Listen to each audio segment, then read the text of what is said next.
অনিন্দিতা, তুমি এই বাড়ি ছেড়ে গিয়েছো প্রায় বছর হতে আসলো। তুমি চলে গিয়েছো। কথাটা আমি মাঝে মাঝে নিজেকে বলি, নিজেকে শোনাই, বিশ্বাস করাই। তুমি চলে গিয়েছো। সত্যিই কি গিয়েছো? তোমার ছবিটা 1 ইঞ্চিও সরেনি দেওয়াল থেকে। তোমার কিনে আনা সে গাছ বারান্দায় ঝুলছে। তোমার পছন্দের শোকেসটা কেউ সরায়নি। তুমি যে জায়গায় যে জিনিস রাখার নিয়ম করেছো কেউ পাল্টায়নি। তোমার পিঠ ছিঁড়ে যাওয়া পুরনো ব্লাউজটা এখনো রান্নাঘরে ঝুলছে। তোমার ব্যবহারের বাথরুমের স্যান্ডেলগুলো, তোমার পুরস্কার পাওয়া সেই মূর্তিটাও আছে। এমন না যে তোমায় ভালোবেসে এসব চেঞ্জ করা হয়নি। যে তিক্ততা আমাদের মধ্যে হয়েছিল তা বললে হয়তো ভুল হবে। ওরাও অভ্যস্ত হয়ে গিয়েছিল আমাদের মতো। তুমিও তো হয়েছিলে। মনে আছে যখন বিয়ের পর এসেছিলে আমাদের বাড়িতে এক কিশোরী বউ হয়ে? ঝাল ছাড়া তরকারি তুমি খেতে পারতে না।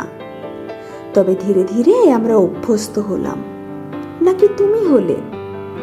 আমরাও মোটামুটি ঝাল খাওয়া শিখে গিয়েছি।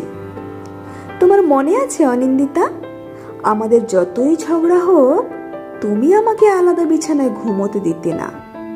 তোমার মন ভালো হলে তুমি বলতে, না হোক আমাদের কথা, না হোক স্পর্শ, তাও বিছানার এই প্রান্তে আমি আছি তাতে তুমি নিশ্চিন্তে ঘুমাতে। আমি আদিক্ষেতা বলে উড়িয়ে দিতাম। তুমি সত্যিই বলতে, আমিও বোধহয় তুমি ওই প্রান্তে আছো জেনে এমন মরার মতো ঘুমোতাম। আজকাল অদ্ভুত কারণে বারবার ঘুম ভাঙতে আমি সেটা বুঝি না। একা ঘুমাতে আমার যে বড্ড ভয় লাগে আজকাল। তোমার এখন ঘুম হয় অনিন্দিতা? কেন জানতে ইচ্ছে করছে জানি না। এই ইচ্ছে সামান্যটা যদি তখন হতো, এইভাবে বোধহয় হারাতাম না তোমায়।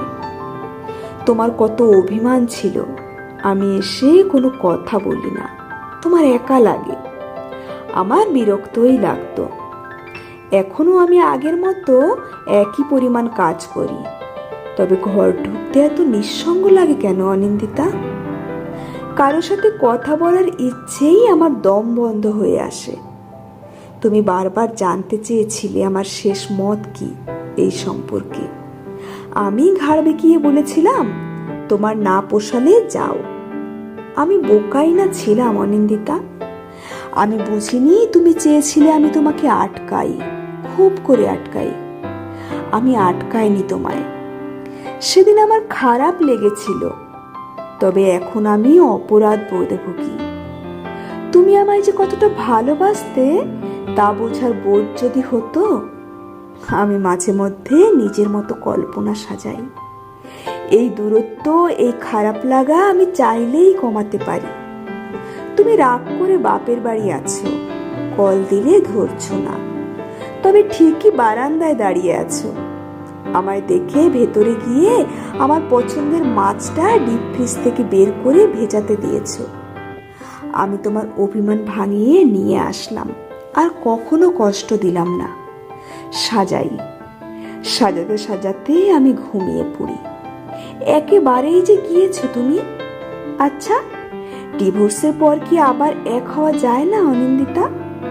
তুমিই তো বলতে, চাইলেই সব সম্পর্ক আবার সাজানো যায়।